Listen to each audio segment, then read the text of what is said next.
Hello and welcome back to Shakesyear. We are working on Twelfth Night and we get to hear from Viola today in Act 2, Scene 2.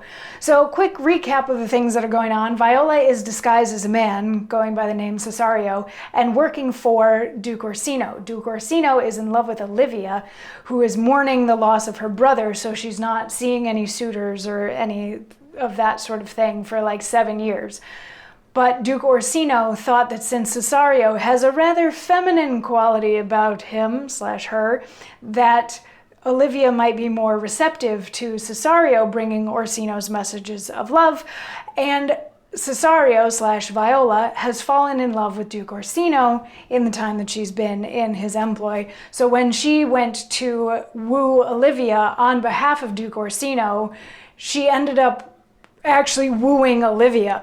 So Olivia has developed a bit of a crush on Cesario, and when Cesario had to leave Olivia's place, as an excuse to get him back, Olivia sent Malvolio after him with a ring, saying, "Give him back his ring and tell him I want nothing to do with him."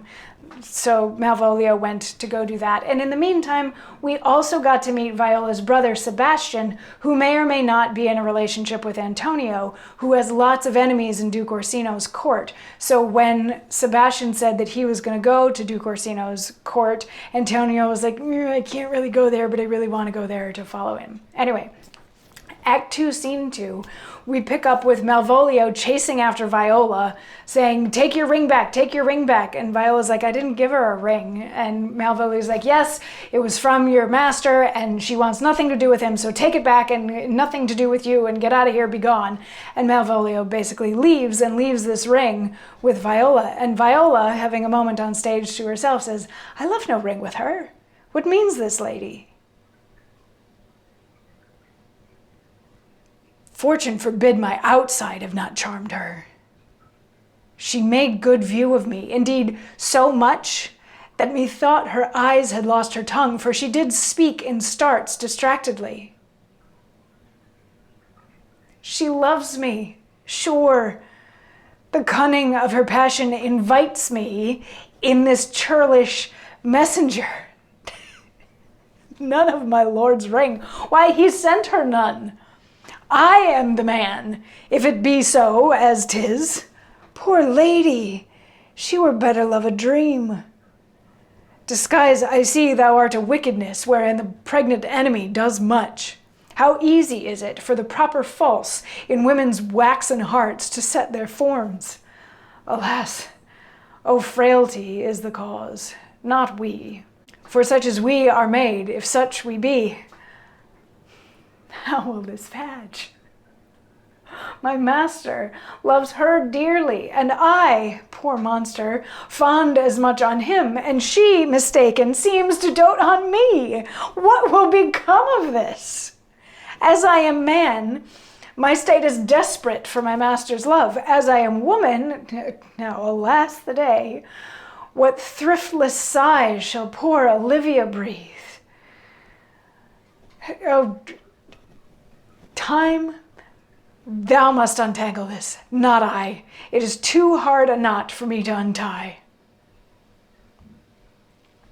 So she's figured it out. She's figured out what we, the audience, knew. That being that there's this crazy love triangle, square, rectangle, whatever thing going on. She's like, at first, she's like, this isn't my ring. What is she talking about? But then she realizes that this ring was sent to her as an excuse to get her to go back to Olivia's. You know, like that old, "Oh, I forgot my purse at your place, so can I just swing by and get it?"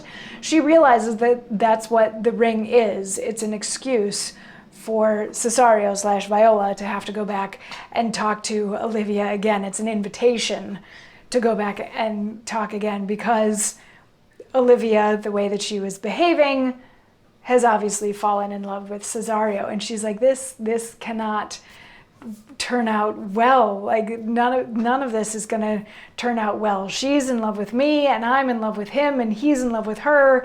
And like, where can this even go? And if I'm supposed to be a man in all of this, like, I want to impress him.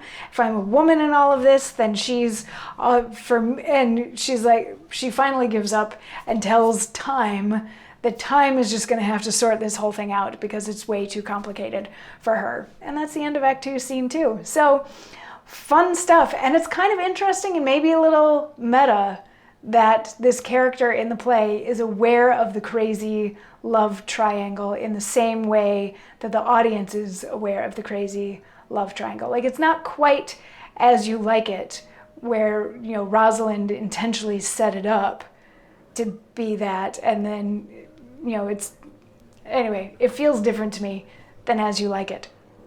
So, but it's fun. It's fun that Viola gets to know and gets to deal with it and has to sort all of it out with the help of time.